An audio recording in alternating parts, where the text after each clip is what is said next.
you get up every day and you get to make science fiction movies, your life's pretty damn good. Yeah. You know, I mean, that's what I'm doing right now, making a science fiction TV show. I'm going back here to make spaceships and lasers, and we just smoke a joint, and make lasers. Yeah. That's a pretty. That's a good life. Sci-fi movies are actually the biggest movies. You know, those are the big epics that really draw everyone together, and I think really stir people's imagination.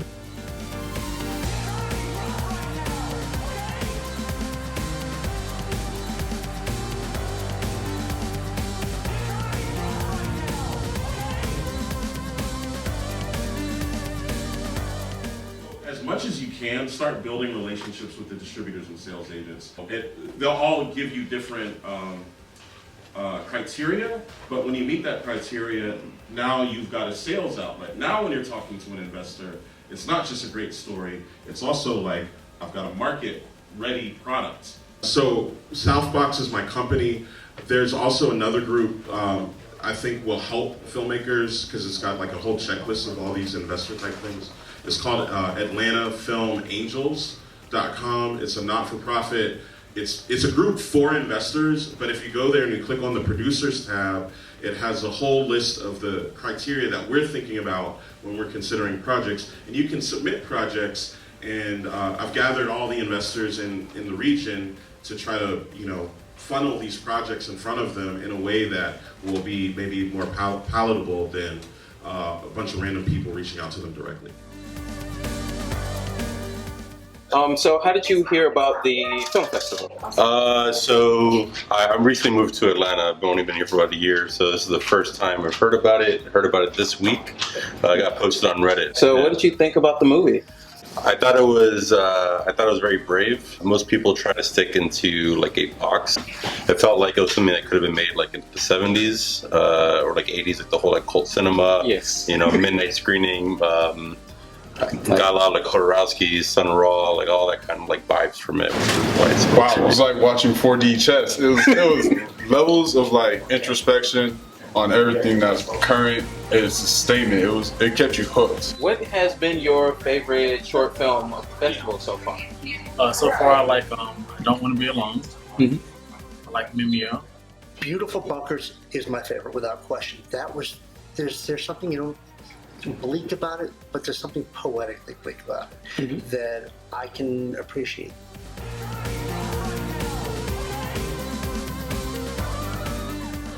I can't really talk too much about the project, Tau, because it's sort of all under wraps. I can only say what's been put in the press, which is that it's a sci-fi, female-driven sci-fi adventure set in China. It's from the same team that brought you Spider-Verse. So if that's any indication of the fun and cool that we're hoping it will be. Yeah. Yeah.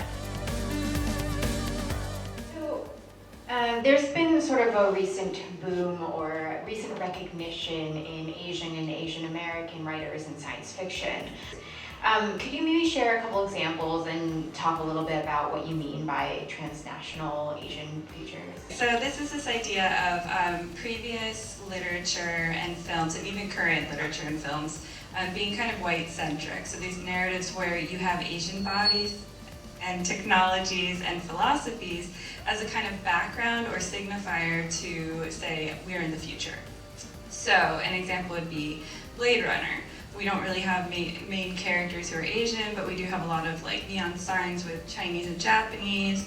We have geisha on billboards, or Doctor Strange, where all the main characters are white, but they go to Asia to get their mystical powers, which they then bring back to mostly American settings. When they're in Hong Kong, it's again a backdrop and not the central feature. I know my audience is filmmakers and actors and directors and people who are very much interested in story and the technology of the future and how to incorporate these into their stories. I do soft robots, so I'm pretty sure you guys came here looking for the latest and greatest and most technologically advanced, and soft robots tend to look very different from all of these other things. So this is just by its shape and just by its structure, you get that bending motion, but you also get a sense of like how organic kind of like a caterpillar, a really long flat caterpillar. This one also does bending motion,